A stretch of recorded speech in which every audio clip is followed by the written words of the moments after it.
Malikatakya na nang takay lalamot, amista kayo for 2 weeks. Hanggang po ay face-to-face tayo, singamot jad education, jad DepEd.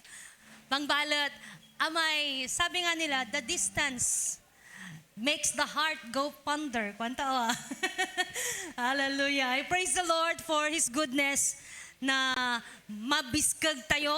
Wajati lalamot. Amen.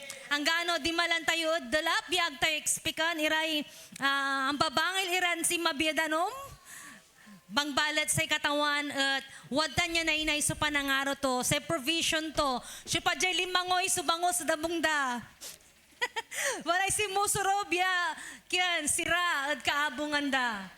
Ayan, halos lahat po tayo ay napasukan ng tubig. Pero ang Diyos ay mabuti pa rin at ang Diyos ay nagpo-provide pa rin ng ating pangailangan dahil mahal po tayo ng Diyos. Sabi mo sa katabi mo, malikatak iwadya ka. Amen. Praise the Lord. Ako po ay naatasan ngayon na magbigay po ng mensahe in behalf of our pastor, Pastor Jaime Sison. Ako pong mag-take charge ng magbibigay ng mensahe sa araw na ito. At ang ating pag-uusapan ay about family. Sino po dito ang mayroong pangbuo ang pamilya? May nanay, tatay pa, at mga anak. Yung mga dalaga at binata, itaas nga ang pamilya ng buo pa yung kanyang mga magulang. Ayan. Sino naman dito yung gustong magkapamilya one day? Ay, ayaw. Amen. Kwanda. Taas ang kamay yung gusto. Parang prophetic gesture nyo na gusto ko, Lord, magkapamilya. Taas ang kamay. Araratan. Ayan. Praise God. The Lord bless your desire and God will give you the right person for that desire. I praise the Lord.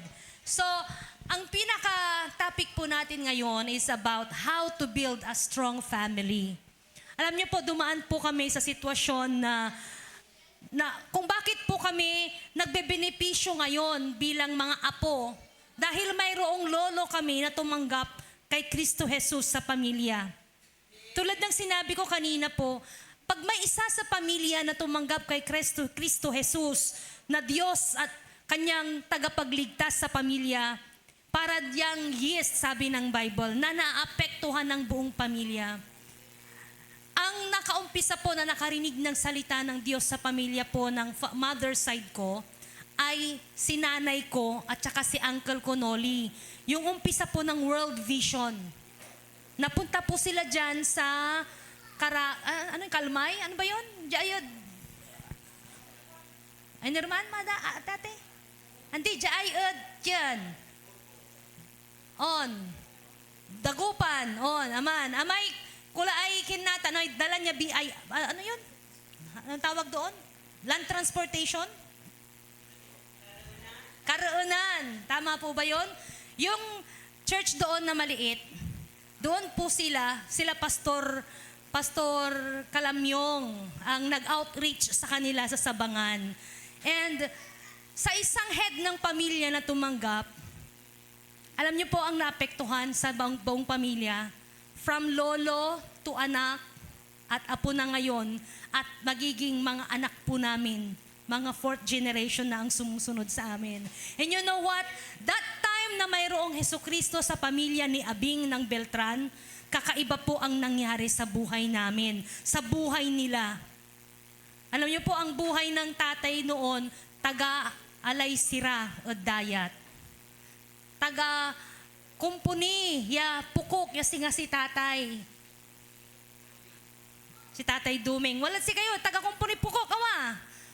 Aliwa, agdagawa may pukok. Agdagawa tayo pukok, mikukumpuni labat ira. But you know what? Yung blessing ng Diyos, kapag mayroong Diyos sa isang pamilya, naapektuhan po lahat.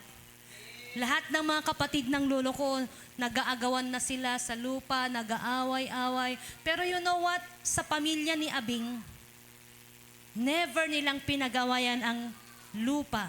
Never nilang nakita ko na nagbabangayan sila. Why? Dahil may Kristo Jesus sa pamilya.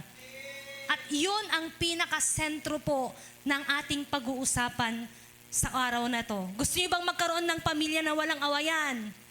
Walang agaw-agaw-man. Let's all pray. Heavenly Father, we thank you for this opportunity na maririnig po namin ang iyong mga salita, O Diyos, for us to give hope and future, Lord God, coming from you, Lord God, sa aming pamilya, sa aming buhay, Panginoon. Salamat sa iyong salita na mag-transform ng aming kaisipan, ng aming puso, at gagawin niyo po, Panginoon, na, O Diyos, ang pag-transform ng aming kaisipan at aming future na buhay, Panginoon, dahil kami po ay naniniwala na may gagawin ka sa iyong mga salita at hindi aalis sa lugar na ito ang bawat sa po sa amin na wala kang gagawin, Panginoon. We expect wonderful things to happen in our lives, in our family, and in our future, Lord God. We give you praise, Father. Bless your word, bless thy servant. Override my preparation, Lord God, in Jesus' name. Amen and amen. How to build a strong family. Makikita po natin ang ating text sa Proverbs 24 verse 3 to 5. Sabi po niyan, by wisdom, a house is built, and through understanding, it is established. Through knowledge, its rooms are filled with rare and beautiful treasures. The wise prevail through great power, and those who have knowledge master their strength. Ano ang pinaka-main words po dyan na napaka-importante? We have the wisdom, we have understanding, and knowledge. Alam nyo, para lang po yan sa education, sa pagtuturo po namin. There are levels of learning. Yung number 1 ay yung knowledge lang muna. Alam niya yung ABC, alam niya yung sound. Then, understanding, pag nakakabasa na siya, the boy is in the den. Panto, the boy is in the den. Tapos, nabasa niya, knowledge yun. Understanding, na-interpret to. Sa wisdom naman, ito yung application. Sige nga, nasaan siya? Punta ka nga doon sa den. Pag tinanong, where is? What is? Those are understanding. Pero pag in-apply niya na, yun ay wisdom. How to build a strong home. Yan ang question po natin, lalo na sa mga dalaga at saka binata. At saka hindi pa naman huli po sa mga may asawa at mga anak na. Pwede nyo pong i-apply pa rin sa buhay ninyo at pwede ding ituro nyo sa inyong mga anak. How to build a strong home or family. Number 1, get information. Information is what? It is knowledge. Kaalaman. Ito po ang weakness po ng bawat isa po sa atin. We think we're smart, but that fact that we are ignorant. We are proud to admit that we don't know. Our pride is so big that our ignorance can't fight it. Alam niyo po ba ang pinakamahirap sa batang turuan, yung kahit alam niya, nakita niyo yung ABC, ang talatan, madam. Di po ba? Pag tinuruan mo ang anak mo, manggulgul, talata ma, bawat isa po sa atin, mayroon yung liit, pero napakataas, na hirap i-pull down sa ating buhay. At yan ang weakness po natin, our pride. Sa atin na mga kabataan, ang pinaka-pride natin is, hindi na tayo nakikinig dahil mas marunong tayo sa computer, mas marunong tayo sa mga technologies. Ang tonta ng tatay kutan, tonta ng nanay kutan, di ba nila? Ang yun tatan, minsan nga nayabangan ako sa anak ko, anak, paano ba gamitin ito? Ma, yan lang, hindi mo alam? Dali lang yan, ganito lang yan. Di ba? Yung mga bata na maliliit, kahit ganun kay Ana lang, ma, this is how to do it. You know, gandara. Kahit maliit lang ang word na yan, pride. But that is the biggest weakness kung bakit hindi tayo nagkakaroon ng knowledge. We get information when we want to be taught. Hindi ka matuturuan kung ma-pride po tayo. Hindi ka makakagather ng knowledge kung feeling mo puno ka na. A lot of us, let's go back to the topic na family. Nakita mo yung mga bagay na nangyayari sa paligid mo. And when you're in love, mga kabataan, hahamakin lahat, masunod ka lamang. Disregard mo na kung anong sabihin ng tatay mo, ng nanay mo, ng pastor mo. Hindi mo na iisipin kung anong magiging future. Basta love mo siya, go, fight for it. Ang pinaka-weakness po ng getting information is pride. Feeling natin, alam na natin, kaya mo na. Okay, sa knowledge, ano yung dapat alisin natin? Yung pride. Punsilmutan, supungay, pride at bilay mo. Kasi yan ang magiging hadlang para magkaroon ka ng kaalaman. Hindi ka mapupuno kung feeling mo sa sarili mo puno ka na. Amen? How do we get knowledge? Knowledge doesn't come to you. You have to go and get it. Knowledge comes through experience, through observation, through reading and learning and being taught. Kaya nga po ang mga estudyante nasa school para matuto. Huwag niyong sabihin, ay si madam ko hanggang babangatan. Si madam ko tanay na yun niya ibabaga to. Roll call and roll call. You know what? In everything na ginagawa niyo sa school, meron at meron kayong matututunan. Huwag niyong maliitin si teacher niyo na laging ganun na lang ang tinuturo or something na boring. Kasi meron at meron po tayong matututunan kung pupunta tayo sa school. At hindi narating ng teacher nyo yun, ang posisyon niya, na hindi pinagdaanan din ang mga sitwasyon na pinagdaanan nyo rin. Mahirap sa mga teacher, madam. Nangyayari, suko ka la. Minsan, nagiging reluctant na yung teacher na magturo dahil din sa ugali po natin. Sige, manggulo kayo, tanggap mambangat, magsasahod ako, sabihin ng teacher. Kasi minsan, napupundi na rin ang teacher sa kakasaway. Ayaw niyong makinig, sige. Hihinto ako, kaya na lang magsalita. Di po ba? Yun minsan na nagiging dialogue natin ng mga teachers. Dahil nga, matigas ang ulo, ayaw makinig, and that is one thing na pride ng mga bata. Kaya kong gawin ito, gagawin ko ito, gusto kong gawin ito. O sige, gawin mo para hindi ka matuto. Magre-relax ako, sasabihin ng teacher. Kaya wala namang teacher na, na pumunta sa school na ang gagawin lang, may chismis. Mayroong oras pa rin na magtuturo at magtuturo yan. Pero tayo, there must be willingness. Magkaroon tayo ng puso, ng kaisipan. I-prepare natin yung ating kaisipan at ating puso to learn. Dahil knowledge is, ano sabi niya? Costly. Knowledge is power. Knowledge is costly. Tigaray, babalunan niyo o gugaw. Si Jolo, ilan ang baon mo sa isang araw, anak? 50 pesos lang, madam. Ang 50 pesos na yan, kung susumahin mo sa buong linggo, 250. 250 times 4 is 2,000. O 1,000. Times 12. Kung na rin, di ba? Pera ni tuition fee, pera ni balloon. Costly nga po. Kahit kayo na nasa public school, costly pa rin yan. Nung nayagyari, amay nanayo, ang galaman, merienda. Amay saliuto ko mo, niya pantito, iturtod pamasahiyo. That is reality sa buhay po natin. Kaya nga, pinapadala tayo ng mga magulang natin sa school, hindi para hayahay.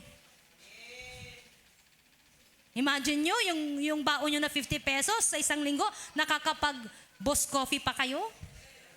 Nakakapag milk tea pa kayo? Oh, di ba? Oh, si nanay yung pero titiisin to. Si tatay yung kasi alam nila that knowledge is costly. Mahal magpaaral, mahal matuto. Ayaw nilang mangyari sa buhay nyo yung nangyari na sa buhay nila. And that's reality, mga anak. Mga kapatid. You get knowledge through experience. Experience saan? Sa bahay, sa school, sa community ninyo, sa church. Get knowledge. Hindi lang yung haya-hayang iniisip nyo lang. We get knowledge through observation. Obserbahan nyo, paano to kasi nan-succeed si Madam Nora? Paano to kaya? Observe mo. Paano kaya naging successful ang buhay ni Madam Athena? Paano kaya siya naging cum laude? Si ganito, di ba? You observe. And ano pa sabi niya? Read and learn. Mambasa-basa kayo mga agagi, anak ko. Mambasa kayo'y Facebook. Ay, tama po ba? Mambasa kayo, mambantay kayo'y TikTok. Okay? Tayo, may mga knowledge na nakikita doon. But you have to sala it. Ano yun? Filter it. Salain mo dahil hindi lahat. Naniniwala nga naniniwala si nanay ko na andito na si Duterte sa Pilipinas. Kalang nga niyo tayo dyan, Duterte at Pilipinas, tawa o manidhig. Andito, imbagadan at Facebook. Oh, di ba? Akala natin totoo. Nina lang mo bantayan mo ay amay tuon na mali yung pikak. Nay, aliwan tuwatan. Ay putan. Ay, ganun ba? Hindi na nila alam. Oh. We have to filter the things that we view and yung binabasa po natin. And number 2, understanding. We get understanding from comprehension. Comprehension doesn't just understand. You comprehend it, how it is, assimilate into reality. Pag sinabi natin na comprehension, it is a systematic and good judgment. Comprehension or understanding, it is a systematic or a process ng scientific method. Ibig sabihin, anak, maluto kay balas. Parang tigang ko saya nanay, ay basta ilutom. At ginawa itong may ugaw. Inkargatod kaldero. Tanang nang to, nakakargad kaldero, isang tuon. Naguno yan, atek-tek. Why? Kasi walang systematic na proseso na natutunan niya. Nakita niya lang na nandoon yung kaldero sa kalan, kaya yun din ang ginawa niya. Sino po ba sa mga kabataan dito ang nangyari ng ganon? Inton to may kaldero, yawa, ang gapoy danom to. Supad jamat, so, nanlambong niya danom. Atak, may sakay ang gapoy danom, may sakay, atak-tak, may danom. Okay. Understanding is systematic. It's a good judgment. Ang buhay po natin, hindi lang po natin binabasa at nakikita ang mga bagay, iniintindi po natin. Bakit kaya nga ang comprehension, alam niyo po ang tanong sa comprehension sa DepEd, sa atin sa education, where, when, how, why? Tama po ba? May kulang? What? Oh. Okay, tanungin natin itong comprehension na ito. Tignan natin si Tatay Duming. Bakit kaya si Tatay Duming malakas pa rin hanggang ngayon? Ilang taon na kay Tay? 61. Bakit kaya, ang tanong dito is, you comprehend, bakit kaya malakas pa rin si Tatay Duming makapanalsa ni Fids with the age of 61? then you will get the answers. Mamangakan niya, healthy food. Tama ang exercise niya. Maungso panagalaga ng Sister Miona. Aray anak to at maungso panag disiplina dad sikara ang gapoy problema to. Okay? Comprehension. You have to understand why, how. Sa buhay po natin na pagpapamilya, bakit kaya si Tatay Doming nakapampag-graduate ya Pigaran College tanakapansumpal od aral dari anak to? Question. Why? Then you get the answer. Behind the nakikita mo na magandang pamilya, magandang achievement ng kanyang mga anak, the question is, why? And that is understanding. Nakita mo, maayos ang pagpapatakbo ng pamilya niya. Nagsasacrifice siya para sa kanyang mga anak. Nakita mo na lagi niyang dinudulog sa panalangin yung kanyang mga anak. Yan po ang behind the scene na alam mong graduate sila. Because there has something happened. Something happened and now I know. Di po ba? Hindi lang po kaalaman maong sa ulo darate ugugaw. Hindi po. May sikreto behind that. And that is understanding. Not all knowledge is beneficial and be applied. Tulad ng Bible says, humayo kayo at magpakarami. Tama po? Nasa Bible po yon? Alam mong ang dami na ng mga kapatid mo. Tapos dadagdag ka pa. Punong-puno na kayo sa bahay nyo. Sampluran ugugaw. Nakipag-asawa ka. Humayo kayo at magpakarami. Ilan ang plano mong anak? 10 din. Magbabasketball kami. Alam nyo, wala naman pong problema kung magkakaroon ka ng ganyang anak. It's just that the question is, kung susundan mo yun, wala ka namang na-build na, wala kang lupa, wala kang trabahong maayos. Di po ba? Ano ba yung pinaka-basic needs ng pamilya natin? We have to shelter. Ano yun? Food and clothing. Shelter pa nga lang, bahay at lupa, balbalag lang, milyones lang. Education pa.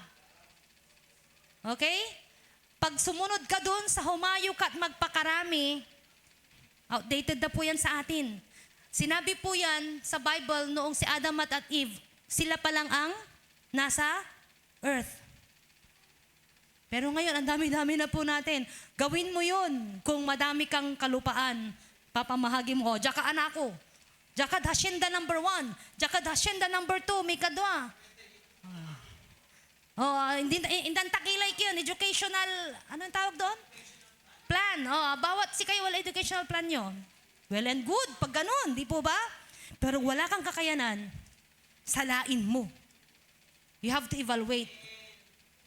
You have to make a good judgment. Comprehension is also good judgment. Next is wisdom. Application po ito. Wisdom is application. Proverbs 4, verse 7 sabi niya, wisdom is supreme. Therefore, get wisdom, though it costs all you have, get understanding. Mahal po ang wisdom. Mahal ang understanding. Mahal ang knowledge. But when you apply the knowledge and the understanding that you get from your observation, experience, the learnings that you have, you will get wisdom if you apply it in your life.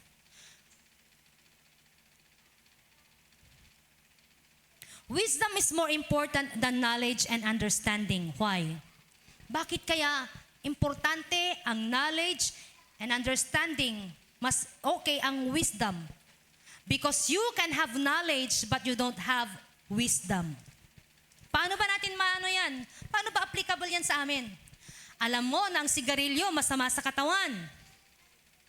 Knowledge yun. Naiintindihan mo kung ano epekto niya. Pero you are still smoking. Di po ba? Pride comes before distraction kung ano salita ng katawan. Pero yun yung pinaka-maintain natin.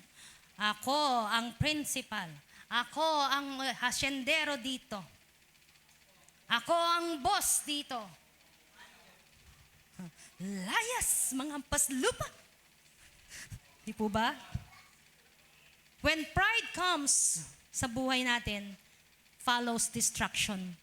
Kung kinurek ka ng nanay mo, ng tatay mo, ng pastor mo, humble yourself. Doon po ba ako nagkamali? Sorry po. Patawarin niyo po ako. I'll make it up. Sorry nay, sorry tay. Hindi ko na po ulitin. You know, pride comes. Mauuna ang pride. Pag hindi ka na nakinig, distraction follows. Ano pa? Alak, babae, sugal. Alam mo, nasisira sa pamilya mo yan. And why do it?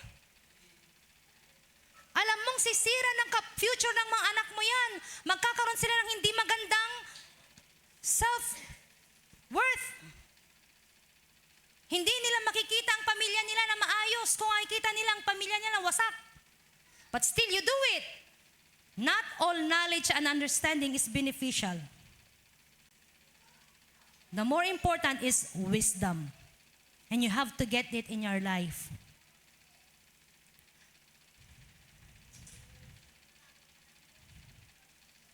Sabi ni Cassie K. Eliopoulos, di ko alam kung anong pagsalita, pero sabi niya, knowledge without application is simply knowledge.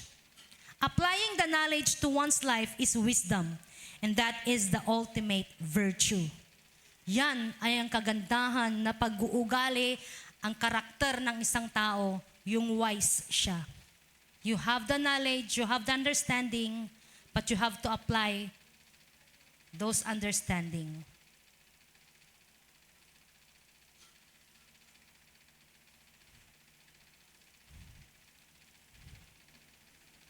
Now, let's go to wisdom. Pag sinabi natin na wisdom, it must be based on truth. Katotohanan. And the secret to success is applied truth. Alam niyo po, etong truth na ito, tulad din sa pag-aaral natin sa science and araling panlipunan, about theories. Theory of evolution, theory of Big Bang theories. Nalaman nyo yun. Ang tayuman. Pero may katotohanan na ba? May applied knowledge na ba sa mga ito? Those are still theories. Pero tayo na mga Kristiyano, ang pinaniniwalaan po natin ay applied truth. Dahil ang isang tao, hindi basta naging monkey, tapos nagunuyan, nag-evolve at naging tao. Gusto mo bang sabihin na ikaw ay kamukha ng monkey? Lahi ka ng unggoy? No. But the applied truth is someone created us. And that is the truth. Kaya babalik po tayo, what is truth? It is original information. We have to understand na tayo po ay hindi lang galing sa monkey na sinasabi ng theory na yan. We Christians applied knowledge and truth ang pinaniniwalaan po natin. Bakit? Kasi may pruweba. Ang isang TV, anong kasama ng isang TV kapag binili mo? O ng isang rice cooker, appliances? Meron siyang? Yes, correct. May manual po yan. A manual is the original manufacturer's information of the product. The manufacturer knows the truth about the product. Tulad din ng sabi ko kanina, mayroong gumawa sa atin. So, sa bawat appliances, may manual. Ang manual na yan ay kailangan nating basahin. Pero, talaya. Oh, what if galing sa ibang bansa yung inyong appliances? Insaksak mo 220, tama na yan, 110. What will happen? Masisira. Napaka-importante po na basahin natin ang ating manual. All of us, kayo, you are a product. Who is your manufacturer? Ang tanong. Kayo ay isang product. Sino ang manufacturer ninyo? Sino si God. Therefore, you have to find the manufacturer's manual and discover the truth. Ano ba ang truth? Saan natin mahahanap ang truth? Sa salita ng Diyos. Binigyan tayo ng manual ng Diyos. Na minsan halos yung oras natin nakatutok na sa Facebook, sa TikTok, sa pagme-memorize natin ng step ng dance ng TikTok. At wala na tayo doon sa manual na binabasa natin. You want to have wisdom, get the wisdom from the truth, the Word of God. Hindi po tayo aasenso, hindi tayo magkakaroon ng wisdom kung hindi ka magbabasa ng katotohanan at realidad ng salita ng Diyos. Ang pinaka-main goal po natin is to be wise. Hindi lang knowledge, understanding, but wise people of God. You can build a house, a family, when you have the word of truth in your family. Hindi lang basta, lakad church. Nasinso ka tanot pambilay mo, church. Read the word of God.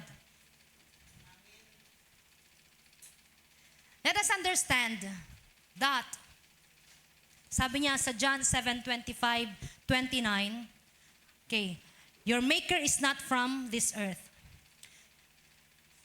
At that point, some of the people of Jerusalem began to ask, isn't this the man they are trying to kill?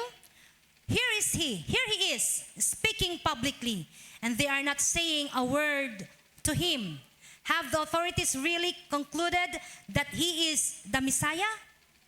But we know where this man is from. When the Messiah comes, no one will know where he is from. Then Jesus, still teaching in the temple courts, cried out, yes, you know me, and you know where I am from. I am not here on my own authority, but he who sent me is true. You do not know him, but I know him, because I am from him, and he sent me. Kinlaim ba ni Jesus kung taga-saan siya? Saan siya nanggaling? Galing siya sa Diyos. Kayo na mga anak ng Diyos. Tayo po yung alien dito sa earth. Sabihin mo, alien ka pala. Ayan. Jesus is telling us that He came from heaven. Ano pa ang pruweba? Na ang ating maker, ang ating manufacturer, ay ang Diyos. This then is how you should pray. Sabi niya sa Matthew 6:9-10. Our Father in heaven. Father in heaven. Alien ka, di ba? Kasi tagalangit ka. Hallowed be your name. Your kingdom come, your will be done on earth as it is in heaven. Jesus prayed, our Father in heaven. So we are the true alien. Sabi niya, your kingdom come, your will be done on earth. Pray for God to colonize the earth, to inhabit. Yan din ang dapat prayer natin sa pamilya natin. Let your kingdom come on my family, Lord. Let your will be done. Colonize my family. Baguhin mo ang kaisipan. Alam niyo pang ibig sa colonization? Pag sinabing colonization, binabago ang kaisipan, tinatransform. Sa history natin, ang nag-colonize sa atin na napakatagal, for 300 years, ay ang mga Kastila.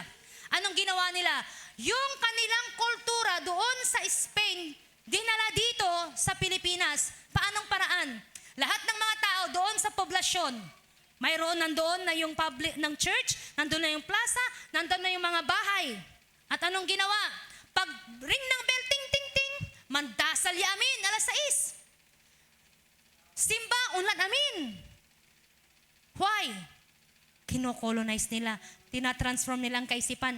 Anong ginagawa? Tinitrain po ang kaisipan ng bawat isang Pilipino na mag-comply sa kultura ng Spain.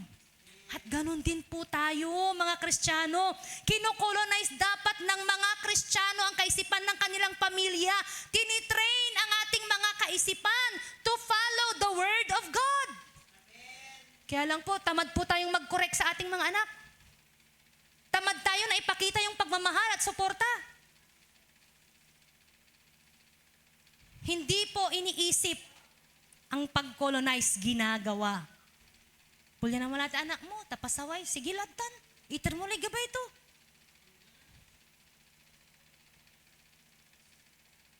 Ang colonization starts from renewing of mind. Kaya nga po sa salita ng Diyos, be ye transformed by the renewing of your mind. Paano ba nare-renew ang ating kaisipan? Know God. Who is God in your life? Who is God in your family? What is His character? Ano ang kapangyarihan niya na mag-transform ng pamilya mo, ng buhay mo? Pag hindi mo alam po yan, you will just go with the flow. Parang papataw-pataw tayo na tsinelas sa ilog. Wala tayo, church. Wala tayo. Di man tayo, walay gathering. Wala tayo. Unya, gawon tayo. Sige, gawon mi. Amen. Because you don't know the Word of God. Alam nyo, kahit na nandito kami sa pulpito, na nagsasalita, hindi po kami perpekto. You have to evaluate us kung anong sinasabi po namin. Kung nasa katotohanan pa ba o prinsipyo lang namin. Yun ang kailangan natin gawin when we understand and be wise.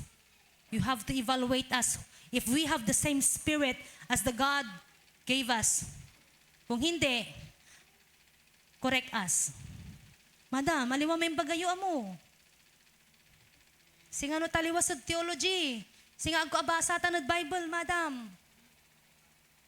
Pare-pareho lang po tayo. Nagkakamali. Hindi po kami perpekto. But we have one another to show the love, to show what is right. Amen po ba? Kung may mga nasaktan po kami sa pananalita po namin, if it is the Word of God, pasensya kila lagi. But it's the Lord's Holy Spirit to transform your heart and mind. Kami lang po ay mga utusan at servant ng Diyos to preach the Word of God. But, sinasabi ko nga, you have to evaluate us. You have to be wise. Kailangan nyong magbasa ng salita ng Diyos kung tama pa ba ang tinuturo namin o hindi. Napakalaki na accountability po namin sa inyo. Actually, mahirap po maging teacher, maging preacher, maging pastor, maging minister. Malaki po ang responsibilidad namin. Pananagutan po namin sa harapan ng Panginoon. But we will be thankful sa inyo kung something that happened to us or something na ginagawa po namin ay hindi naaayon sa salita ng Diyos, correct us. I am giving the opportunity sa inyo na sabihin nyo, Madam, mali ang sinabi mo.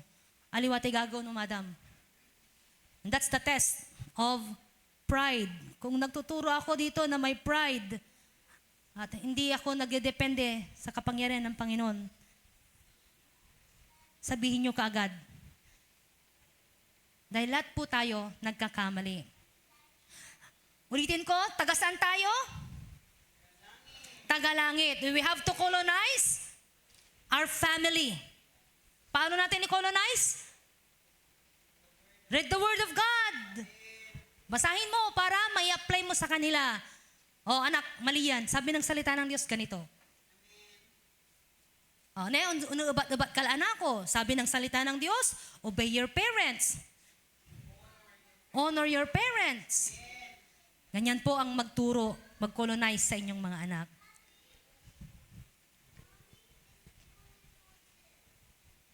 Kaya nga po, napakalaki ng part natin as Christian to live a life of standard for God.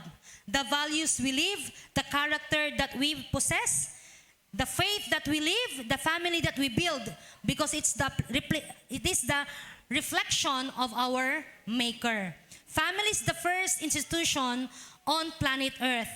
The foundation unit of society. Family is the key to a stable, sensible, and healthy nation. Let's go dig in sa family. 10 principles of family. The family, sabi ni Miles Monroe, makinig po tayo. Kasi ito po ay reflection na po ng ating komunidad, ng ating tayo po na mga namamahay sa kanawalan, nandito sa Binmalay. So ano po ba ang ibig sabihin ano po ang mga 10 principles of family by Miles Monroe? Number 1, the family is the foundational unit for reproduction. Pag sinabing reproduction, kailangan ng male and female. Meron pa ba ditong third gender? Mag-isip-isip po tayo. Ang ginawa ng Diyos, babae at lalaki. May commotion sa likod. Alam nyo, kahit po na malumanay po ang pagsasalita natin, kahit lalaki ka, at malumanay ka, malambot ang katawan mo, it does not mean na babae ka. Lalaki ka pa rin. It's just that God gave you that ability and gestures na malambot. Tandaan nyo, biitan laki labat. Ang gano anting kakulanitan ing kabiskag mo, yala bii, babae ka pa rin. And you have to accept the fact. Yan yung katangian na binigay ng Diyos sa'yo. Marigol yalaman. Okay lang yan. Babae ka pa rin. Okay? Huwag mong ipagkaila na, ay, lalaki ako kasi mamuscle up. Di po. Dalawa lang po ang ginawa ng Diyos. Male and female for reproduction. Number 2, the family is the prototype of society. If you want to know the society, look at its family. Prototype, ibig sabihin, wala ka di man ay, bye-bye. No antoy itsuray pamilya dadiman, yun ang community, yun ang society nila.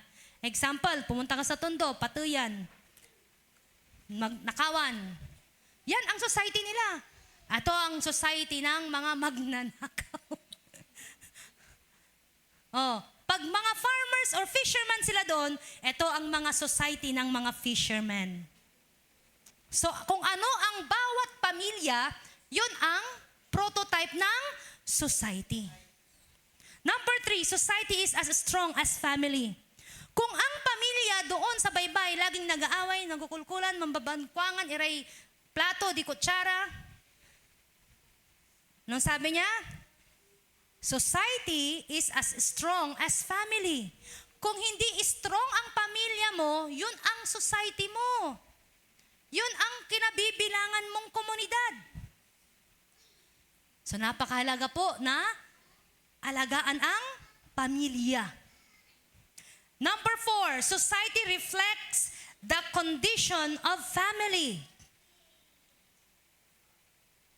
Puro chap-chap, yan ay magnanakaw ya, kyan, puro nananamod, mga liwya, kyan, may, antitag, piyesa ay scooter ko. Sabi niya, ano na yun? Society reflects the condition of family. Mairap sa bilay dadya kasi managtakaw iradya, ya part. Okay? Kung ano yung itsura ng pamilya, yun ang komunidad. Number 5, the purpose of family is to serve the society. Ulitin ko. The purpose of family is to serve the society. Pero, iniisip na lang natin, takulang niya, ikinay, mangitar kagkape bahay. Yakiindam mo ni antim ata, kyan. Kaya tulatan nun, antim. Kung alam mo naman sasakit, you serve. That's the purpose of family. You serve one another in the society. Katulad natin dito, this is society. Family ni Tatay Duming, family ng Silang, family ng Abalos, family ng mga Abalos, dami palang Abalos dito. Family ng Gutierrez, okay, family ng Di Guzman. These are the group of family that serve together. This is what we do. Amen? Sa sitwasyon, dumaan tayo sa sitwasyon nila, pastor, we serve one another. Amen? And this is the purpose of family. 6, the sanctity of the family is the bedrock of human survival. Pag ang pamilya mo, pinabayaan mo, may asawa, gaano siya patan la, basta na in love, o sige, may asawa ka lang. Wasak ang pamilya. Ang sanctity ng family, nasa atin po. The sanctity of family is the bedrock of human survival. Nga pula yung pamilya. Daralay pamilya to ya. Kasi, gaano siya patan, sige, paluubon to red, lobby, abong da. Apir di so pamilya, no agyo i-monitor, agyo alagaan. Na in love sa anak mo, sige latan, in love ka laban. May asawa ka lang. Kaya nga, huwag kayong magtaka mga anak. No pampasno kanda kayo, nanayo, tatayo. Akin, siya pati kakarawad si ka. Siya pati inawit mo dyan abong. Sigurado ka ladsatan. Kine-question po tayo. Kasi, yung survival ng family mo, it matters. Alam niyo po ang pasasalamat ng nanay at tatay ko? Dahil God is in control of our family. We are blessed to have husband na talagang they give freely. Kung ano ang need, kung ano ang kailangan, ano ang pagmamahal na need sa pamilya, pinibigay. Because inalagaan kami ng mga magulang namin. Hindi kami hinayaan na noong tigabay mi at gawon mi. And that's the realization kung bakit ka pinapagalitan ng nanay at tatay mo. Hindi ka naman pinapagalitan na walang dahilan. Hindi ka sinasabihan na walang dahilan. Kasi ang purpose ng family, para sa ikabubuti natin. Amen? The family is not the product of the government or the state. Not the product of government. Ibig sabihin po, aliwan responsable, gobyerno, barangay at sikayod, kanon nyo. Ang responsable so Pilipinas at pan-aral yo.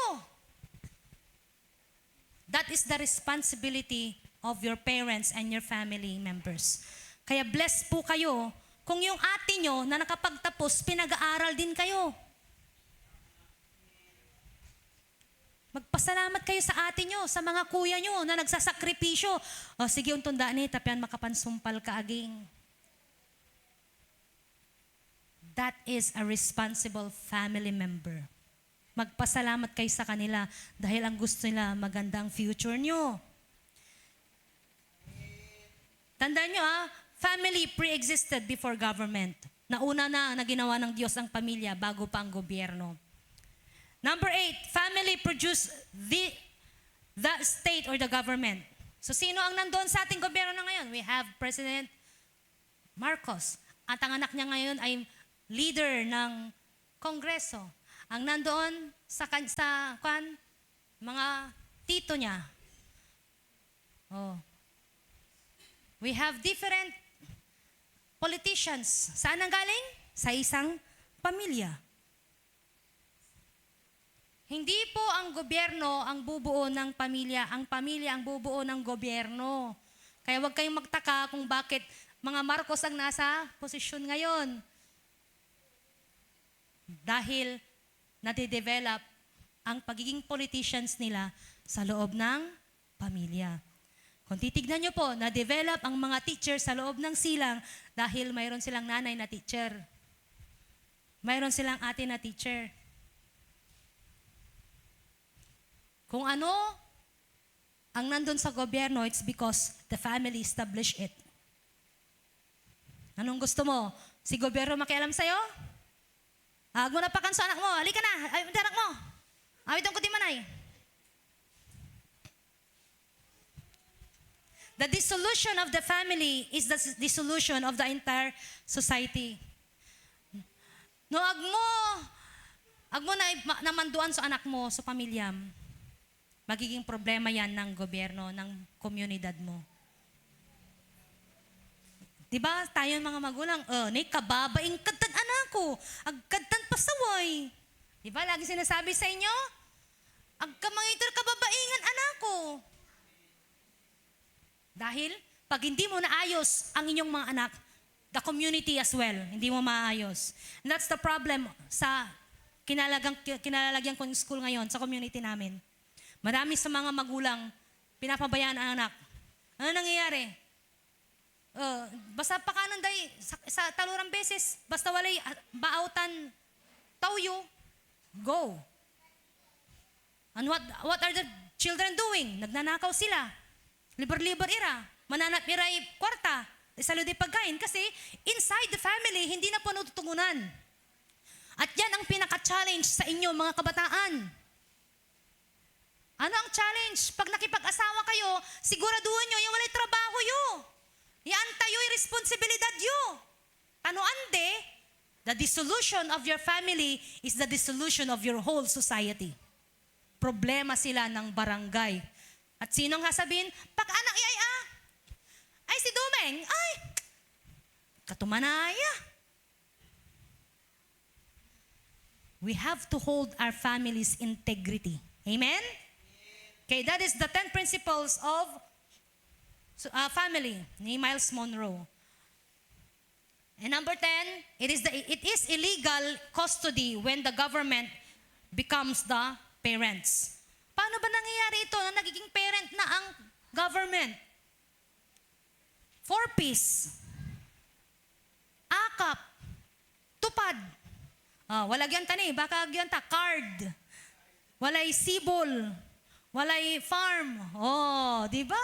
Mga program yan ng gobyerno natin. Just to support the family of yours.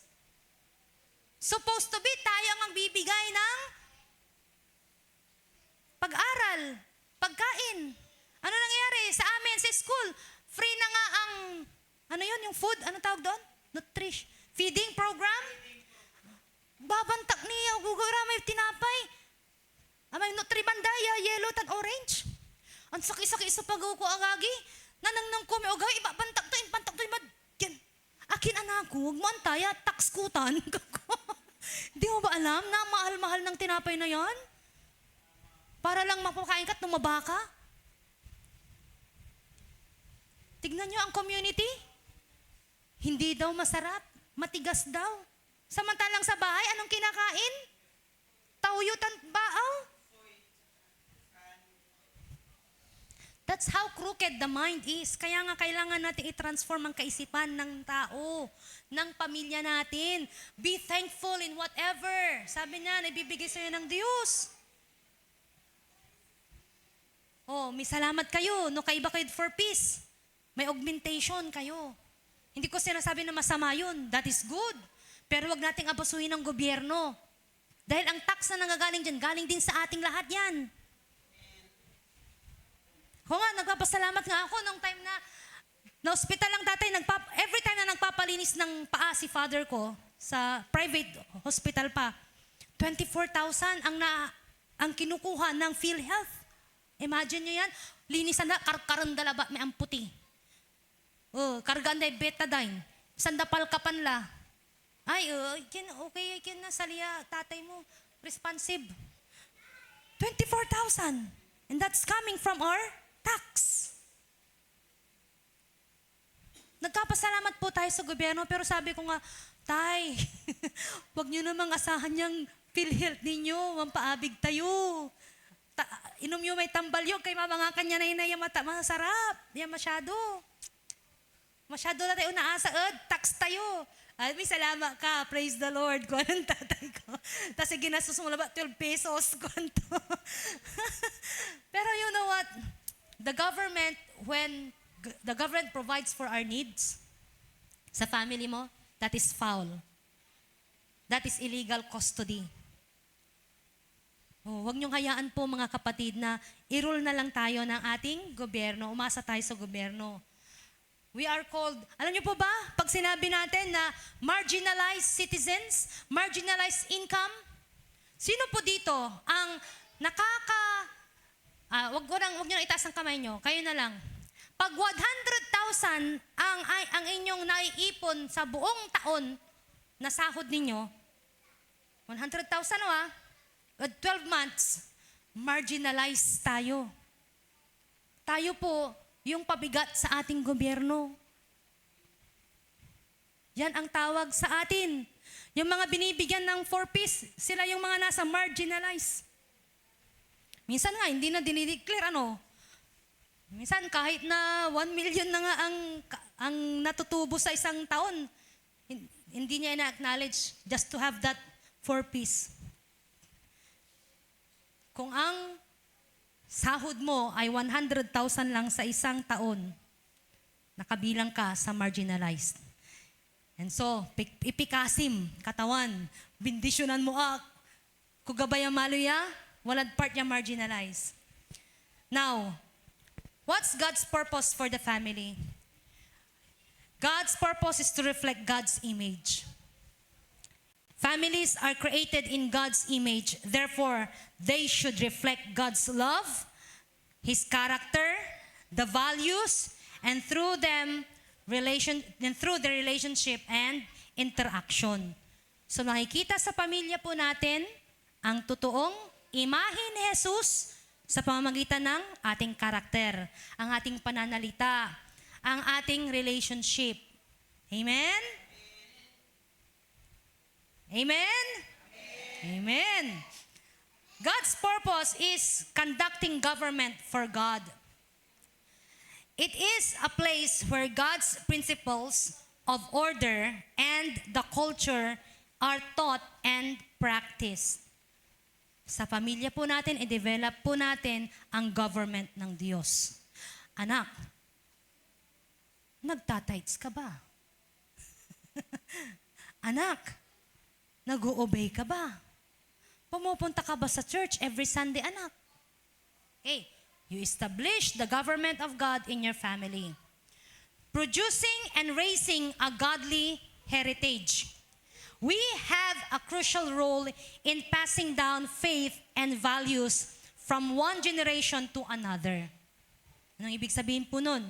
Si Tatay Duming, katunaawit ng tura jari anak to, para naipasa tumay, panani siya at pandungal dalang pandungal na salita ng katawan. Bring your children, don't send them. Sabi niya, di ba? Bring your children, don't send them sa church. Nurturing God's people to be a source of support, encouragement, and love for one another. Create a safe, nurturing environment. Aliwan kulkulan niya nay-nay-ed, abong. Aliwan complainan, ayaw na Panginoon yung makomplain, mansinop, laba, lalanti. Siya na lamon, tanong karuman, siya la, naniman. Siya la nay-nay. Oh, you have to nurture your family. Create a safe, nurturing environment. Ay, si siya latan suman yun. Mansinop, nasawan lang lima may nang gawin lesson plan. Kamumo, di tanaya, anak ko. Di ba? Nay, siya lagi yun. Tanang po sa kila. O, tay, siya lang mga satan.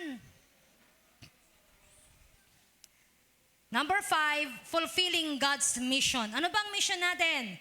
Families are called to be a light to the world, sharing God's love and truth with others. Huwag po kayong mahiya na sabihin sa inyong tatay o kaya kay nanay na hindi pa pumupunta sa church, hindi pa tumatanggap kay Jesus.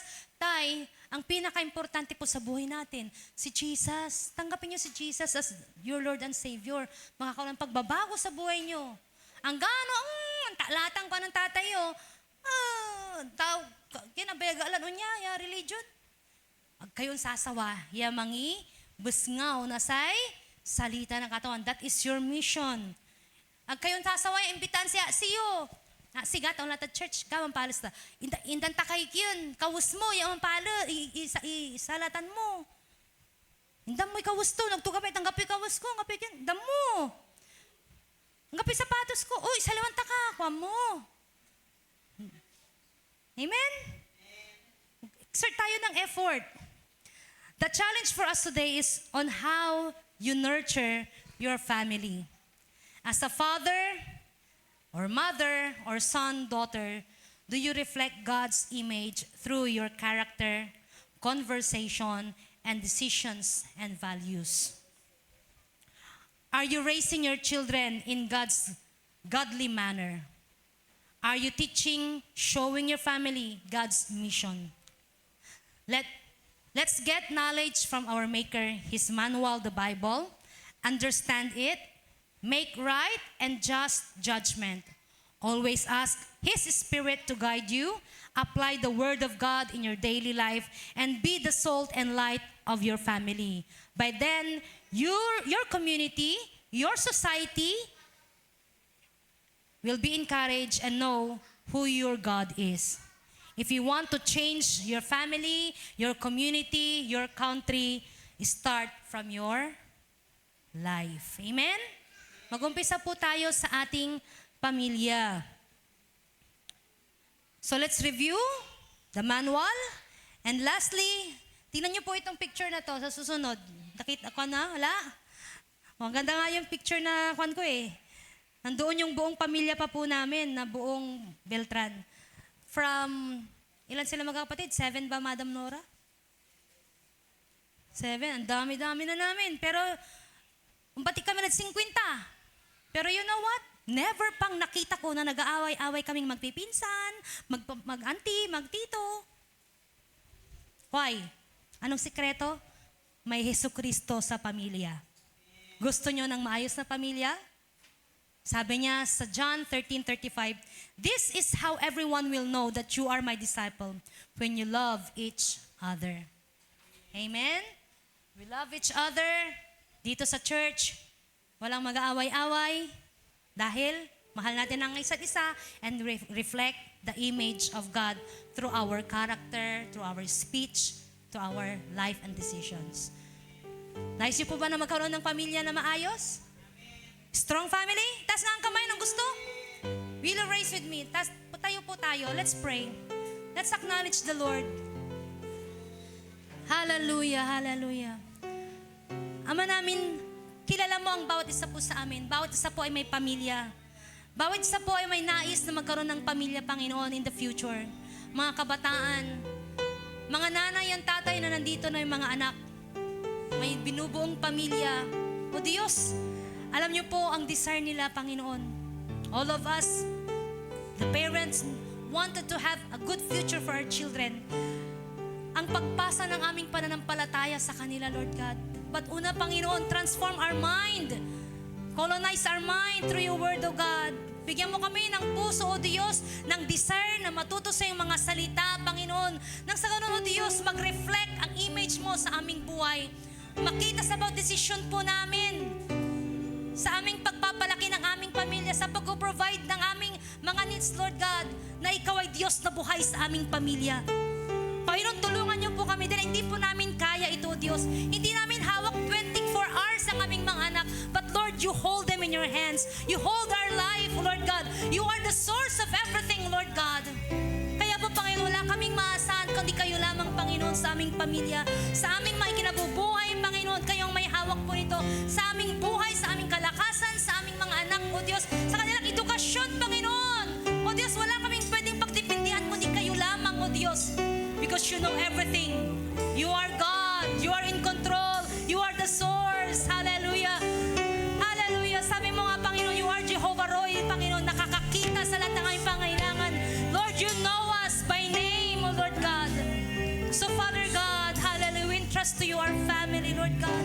We trust to you the future of our children, Lord God. Panginoon, O Diyos, kung may mga bagay, Panginoon, nakakulangan, O Diyos, sa aming pamilya, sa aming mga pag-provide po namin na pangailangan po niya, Lord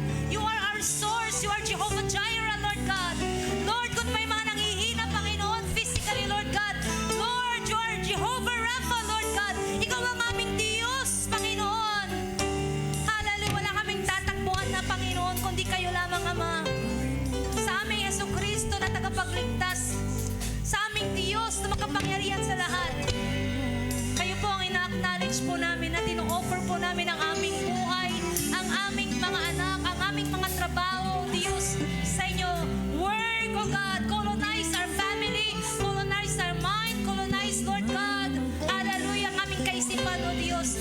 Hallelujah, that you may be glorified in whatever we do, Lord. Salamat po sa iyong mga salita. Salamat po sa gagawin mo sa aming buhay. Malugod ka nga po, O Diyos, na parangalan ka sa amin, Lord God. And even in this church, O Lord God, patuloy mo kayong bigkisin ng iyong isang espiritu ng iyong pagmamahal, Panginoon, that no works of the devil shall prosper against our lives, against every family, O Lord, in Jesus' name. Pagkus, Panginoon, ang kapangyarihan ng Espiritu Santo, ang dugo ni Jesucristo, nulukob po sa amin. Ang Espiritu Santo will empower us and give us wisdom in every decision that we make. Hallelujah. Salamat po for provisions. Salamat po, Panginoon, that you are in control. Hallelujah. We give you praise. We give you praise. Bless each one of us, O Lord God. In Jesus' name. Amen.